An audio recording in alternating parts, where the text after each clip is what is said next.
Buenos días, otra vez aquí saludándoles. Deseo que tengan un excelente inicio de mes, un excelente inicio de semana. Me gustaría mucho que pudiéramos orar. Padre, en el nombre de Jesús, Señor, te doy las gracias porque tú hoy tomas un lugar muy especial en nuestros corazones, Señor. Sabemos y entendemos, Dios, que la palabra que tú nos estás entregando, Señor, en cada devocional, Señor, a través de cada uno de mis hermanos, Señor, es una palabra viva y es eficaz, Señor. Semilla sembrada en tierra fértil en cada corazón, Dios. Y asimismo, Señor, declaramos que hay un fruto, Señor, que sobreabunda en el nombre poderoso de Jesús. Gracias, Señor, por esta oportunidad en el cual, Señor, en la cual tú nos permites estar reunidos, Señor, para poder hablar de ti, Señor, para poder ser edificados y sobre edificados en ti, Señor. En el nombre poderoso de Cristo Jesús, Señor. Amén y amén. Muy bien. Fíjense que tengo hoy la oportunidad de poderles hablar un tema que, todos los temas, siempre les digo lo mismo, la verdad es que todos los temas me llaman la atención, pero hay algunos que sobresalen, o mejor dicho, que he notado que va de más en más. Hoy vamos a leer o vamos a ver una enseñanza que se llama Las minucias del caso, ¿ok? Y pues bueno, voy a entrar directamente a la palabra en Deuteronomio, en el capítulo 17, en el verso 4, dice así: cuando te enteres de algo así, investiga el asunto a fondo. Y si resulta cierto que se ha cometido este acto detestable en Israel, ¿ok? Y bueno, cuando hablamos de minucias, estamos hablando de una investigación 100% a fondo, ¿verdad? Y esto a qué nos lleva, ¿no? Yo te quiero hacer una pregunta. ¿En algún momento te has creado un juicio en contra de alguien? ¿Qué te ha llevado a crearlo? Y es que, sabes, la verdad es que en ocasiones yo he creado juicios y críticas que me han llevado a equivocarme seriamente. Al momento de conocer a personas, tal vez, y su manera de caminar, su manera de ver, tal vez su manera de hablar, no me cuadran, y esto me lleva a crear un juicio equivocado.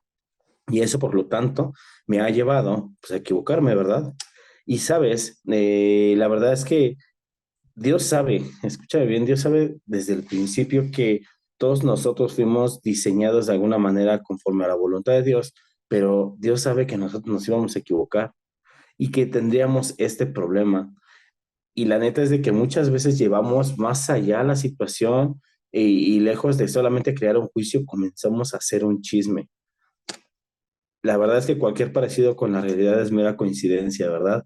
Eh, bueno, no sé si a ti te ha pasado, y si no, qué buena onda, porque la neta a mí sí, en algún momento me llegó a suceder lo que te menciono, cuando yo llegué a conocer personas, y no, la verdad es que no vamos muy lejos. Hay una persona a la que hoy quiero mucho, en la cual yo no me di la oportunidad de poder conocerla desde el principio, y en mí se empezó a levantar un juicio, en mí se comenzó a levantar una situación en mi corazón en la cual yo llegué a tomar hasta rencor, fíjate, rencor y todo el tema.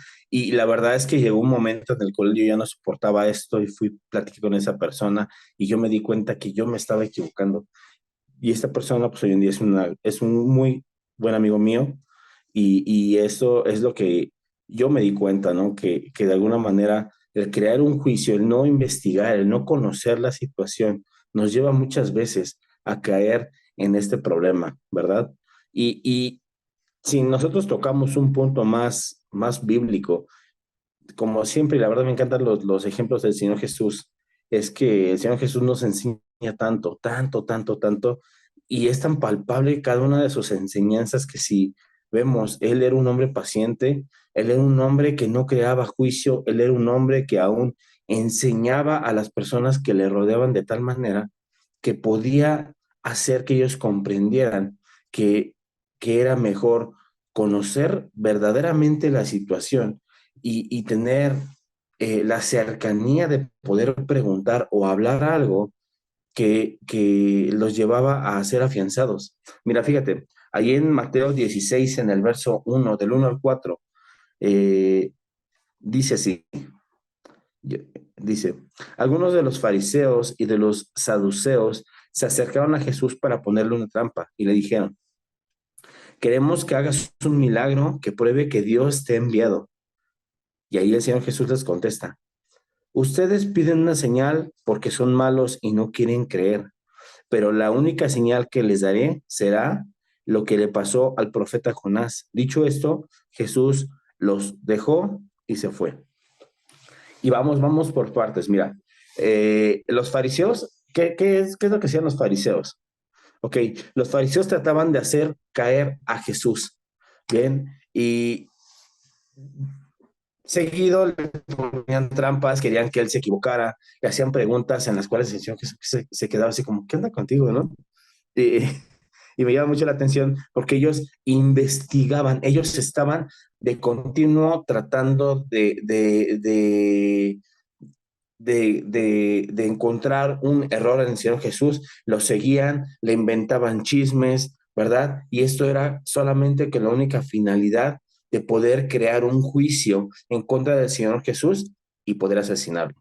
Y mira, de verdad es tremendo porque los fariseos y los saduceos eran hombres supersticiosos que creían que si en la mañana había un cielo rojo, por la noche, o mejor dicho, sí, por la tarde le sería bien, y todo lo contrario, si en la tarde había un cielo que no era rojo, por la mañana le sería mal. Era gente supersticiosa, era gente que no investigaba verdaderamente la palabra, porque a pesar de que la conocían, no se sumergían y no detallaban en lo que la palabra les estaba enseñando, todo lo contrario, querían buscar un pretexto para poder asesinar al Señor Jesucristo y se extraviaban en ese tipo de cosas, ¿verdad? Y sabes, mira, la verdad es que nosotros no estamos muy lejos y no hablo de que nosotros tratemos de tenderle una trampa al Señor Jesús, no, mira. Nosotros no estamos muy lejos, pero ciertamente podemos ver que cuando alguien que estuvo muy mal antes de llegar a la iglesia y llega a la iglesia, ajá, y entrega su vida a Dios de una manera fiel, solemos crear un juicio, ¿vale? ¿Y qué le empezamos a llamar? Cuando vemos que esta persona está delante del templete en la adoración y vemos que está alzando sus manos y se está derramando y está clamando, le llamamos religioso, ¿verdad? Y si vemos que deja de hacer las cosas malas delante de las personas, le llamamos santurrón, ¿verdad? Y si vemos que lejos de hablar groserías, de inventar chismes, de crear problemas, empieza a hablar la palabra de Dios, le llamamos hipócrita. ¿Y qué es? Que todavía mayor porque conforme vemos que va avanzando, le llamamos mentiroso.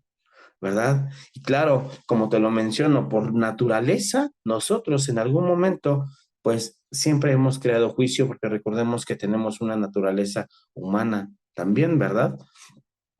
Que estamos tratando de sobreponer, o mejor dicho, estamos tratando de dejar a un lado y queremos que la naturaleza espiritual, la naturaleza de Dios empiece a gobernar. Naturalmente somos juiciosos, somos incrédulos y por lo tanto creemos que ver la iglesia desde afuera está mucho mejor que estar dentro de la presencia de Dios o dentro de empezar a caminar las minucias, de ser minucioso al leer la escritura, al sumergirnos, al ahondar, ¿verdad? Al ahondar en la oración, al ahondar en la adoración. Preferimos muchas veces ver la iglesia desde afuera y criticar, crearnos un juicio, condenar. Entonces, es lo que estaba sucediendo con los saduceos y los fariseos. Pero vamos a una segunda parte. Esta parte me llama mucho la atención porque el Señor Jesús sabía, escúchame bien, sabía a lo que venía y más aún, en este momento estaba poniendo a prueba a sus discípulos. Ahí en Mateo 16, en el verso 13 y 14 dice así, cuando llegaron cerca del pueblo de Cesarea de Filipo, Jesús preguntó a sus discípulos, ¿qué dice la gente acerca de mí, el Hijo del Hombre?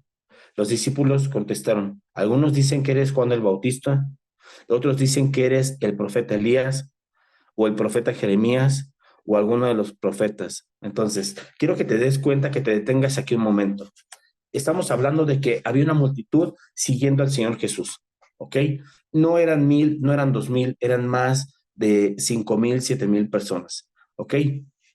Entonces, esta gente que le seguía, le admiraba y caminaba de él. ¿Y qué crees? Que en algún momento llegaron a ser minuciosos en los milagros que el Señor Jesús hacía, porque eso que le creó fama. En ese tiempo no había Facebook, no había WhatsApp, no había Instagram, no había X, no había nada, ¿ok?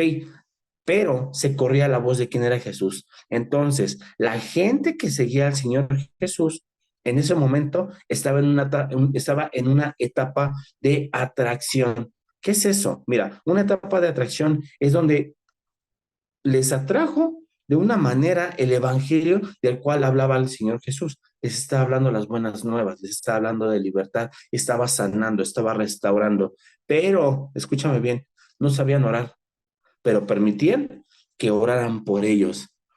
Y más todavía, es que ellos no tenían una conexión real. Por eso, escúchame bien, la gente hablaba y decían que Jesús era Juan el Bautista, o que era Elías, o que era Jeremías, ¿verdad? O que era alguno de los profetas, porque no le conocían. Entonces ellos indagaban, ellos decían, ¿quién será este? Bueno, no importa quién sea, mientras que haga un milagro en mi vida, ¿ok? Entonces no tenían la certeza, no tenían la seguridad, pero aún así le seguían. Vamos al tercer punto. Mira, eh, te voy a leer Mateo 16 en el verso 15 y 17. Dice así. Entonces Jesús les preguntó, ¿y ustedes qué opinan? Les dijo a los discípulos, ¿quién soy yo? Pedro contestó, tú eres el Mesías, el Hijo de Dios que vive y da vida. Jesús le dijo, bendito seas, Pedro, hijo de Jonás, porque no sabes esto por tu propia cuenta, sino que te lo enseñó mi Padre que está en el cielo. Y aquí vemos tres perspectivas. Mira, fíjate, vemos gente que dudaba y creaba juicio. Vemos gente que caminaba y seguía a Jesús, pero luego regresaba a su casa. ¿Cómo? Sí, luego regresaba a su casa. O sea, no había un clic, no había una conexión. Ellos no sabían realmente quién era Jesús. Y ellos no, a pesar de que caminaban detrás de Jesús y que querían ser sanados por Jesús, no tenían ese conocimiento ciertamente de que Jesús había venido a salvarlos. Mas, sin en cambio, estaba la gente que caminaba con Jesús y que había abandonado todo. Escúchame bien, todo y sabían que en ellos iban a crear juicio, los iban a juzgar, los iban a condenar, ¿verdad? Porque ¿cómo vas a dejar tu trabajo? ¿Cómo vas a dejar a tu familia? ¿Cómo crees? No manches, o sea, yo te estoy heredando un negocio de pesca de 4 generaciones, ¿cómo lo vas a dejar? Pero no, ellos decidieron dejar todo eso y comenzar a creer en Jesús. Y sabes, ellos fueron conociendo a Jesús en el caminar y encontraron en Jesús que Él era el verdadero Hijo de Dios y que Él venía de Dios.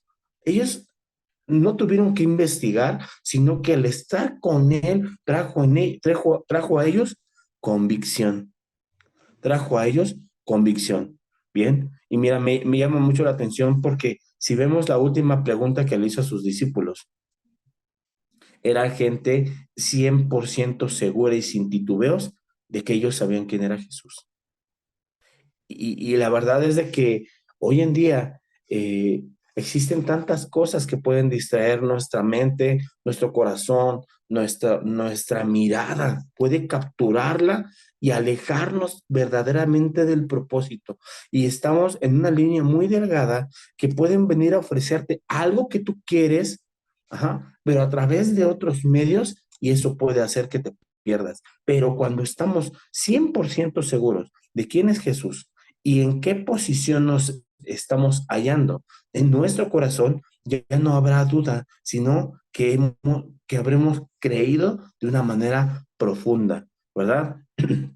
Y me llama la atención porque aquí en el último verso que te voy a leer viene expresamente la palabra credulidad o creer.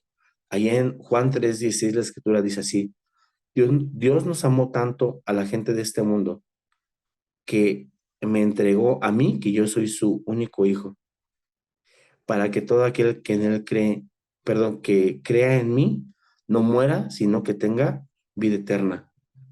Sí, y fíjate, si nos regresamos a cuando los fariseos y los saduceos le pedían pruebas, ellos sabían quién era Jesús, ellos sabían que venía de Dios, pero ellos temían reconocer que Él era el Hijo de Dios, ¿ok? Existían dudas, existía incredulidad, existía en su corazón esa, esa parte de decir, si yo creo, me voy a condenar, ¿ok? Ellos no decidieron acercarse a Jesús, ellos no decidieron conocer minuciosamente a Jesús. Y sabes, la verdad es que hoy tú y yo tenemos una gran oportunidad. Mira, nuestra vida, tu vida, la mía, hoy está cimentada en la credulidad en un Dios que no vemos, pero creemos que existe, en un Señor Jesucristo que no conocimos de una manera física, pero hoy lo podemos sentir y hoy mora en nuestro corazón. Y eso nos lleva a vivir de una manera libre, en libertad, sin temor a juicio, ¿ok? Entonces, yo creo que la posición en la cual tú y yo estamos es una posición de honra. ¿Por qué? Porque hoy podemos, a pesar, así como podemos vivir y podemos participar de aquello que le dijo el Señor Jesús a Pedro, bendito seas, bendito seas. Hoy tú y yo somos bendecidos por creer quién es Jesús, ¿ok? Muchas veces nuestra mente natural, tu naturaleza humana y la mía, nos va a llevar a crear juicios, a vivir de una manera juiciosa, mentirosa, chismosa, hipócrita. Pero cuando nosotros decidimos creer y vivir sobre nuestra credulidad en el Señor, créeme, todo eso, todo eso estará desapareciendo y ahí comenzaremos a vivir de una manera bendita. Amén. Y habiéndote dicho esto, me gustaría mucho que oráramos.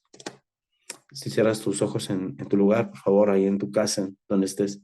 Padre, en el nombre de Jesús, Señor, yo te doy las gracias porque hoy, Señor, podemos creer y entender, Dios, que lo que tú estás haciendo en nuestras vidas, en nuestros corazones, bendito Padre, es algo verdadero, Señor. Decidimos poner nuestra confianza en ti, Señor. Hoy ya no existe juicio, Señor, ya no existe condenación, Señor. Hoy, Señor, te hemos conocido de una manera íntegra y correcta, Señor. Sabemos y entendemos, Padre, que de alguna manera, Padre, nuestra naturaleza ha querido estorbar, Señor, en lo que tú quieres hacer en nuestros corazones y en nuestras vidas. Pero más sin en cambio, Señor, también creemos que confiar y creer de una manera, Señor, correcta, Señor, de una manera entregada y profunda en ti, Señor, nos llevará a vivir de una manera bendita, Señor, de una manera, Señor, en bendición y asimismo todas las personas que puedan estarnos rodeando, Padre, estarán participando de lo que hoy nosotros podemos vivir. Te lo pedimos en el nombre de Jesús. No permitas que nuestra mirada, Señor, sea una mirada que se pierda, Señor, que se distraiga, que sea robada por los actos de este mundo, Dios. En el nombre poderoso de Jesús, Señor. Amén y amén.